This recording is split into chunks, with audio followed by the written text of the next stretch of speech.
எல்லாருக்கும் மன்மத வணக்கம்.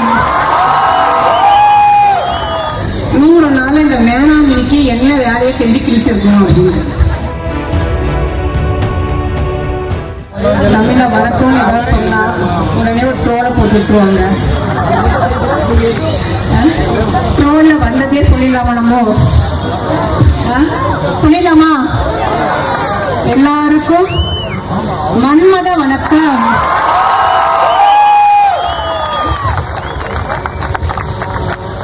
அதாவது எந்த அளவுக்கு நான் சொன்ன மாதிரிதான் இந்த கேம்பெயின் ஸ்டார்ட் பண்ணது இருக்கு. அவங்க யாரையாவது நோங்கியிருக்கோமா? ஏதாவது ஒரு வார்த்தை பேசியிருக்கோமா? டிஎம்கே பற்றி பேசுறது கிடையாது, ஏடிஎம்கே பற்றி பேசுறது இல்லை. நான் பாட்டுக்கு சிவனே வந்து மக்களோட சேவை செய்யறேன், எனக்கு ஒரு வாய்ப்பை கொடுங்க. நம்ம பெரியய்யா வந்து எனக்கு ஒரு ஆப்பர்ச்சுனிட்டி கொடுத்தாரு, நம்ம தங்க தளபதி. சரி வந்து ஒரு மக்களுக்கு ஒரு சேவை செய்யலாம் அப்படின்னு சொல்லிட்டு வந்தா எல்லாம் பண்ணி வந்து எனக்கு ஒரு பெரிய பக்கபலம்.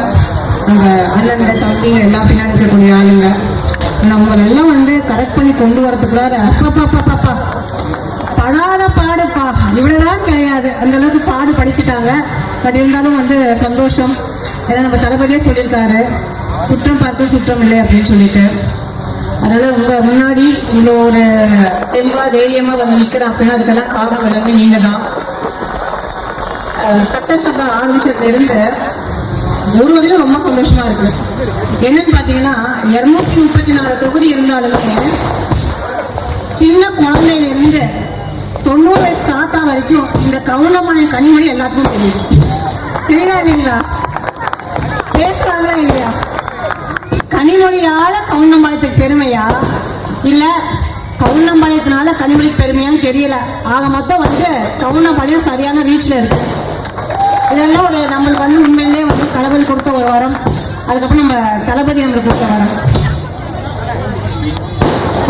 100 நாள்ல ஒரு இன்னைக்கு போட்டிருக்காங்க. நம்ம வந்து நியூஸ் எல்லாம் கொடுத்தோம் இல்லைங்களா? இந்த 100 நாள்ல வந்து ஒரு மாபெரும் பொதுக்கூட்டம் பண்ணுன்னு சொல்லிட்டு அதுல ஒரு கமெண்ட் வந்திருக்கு.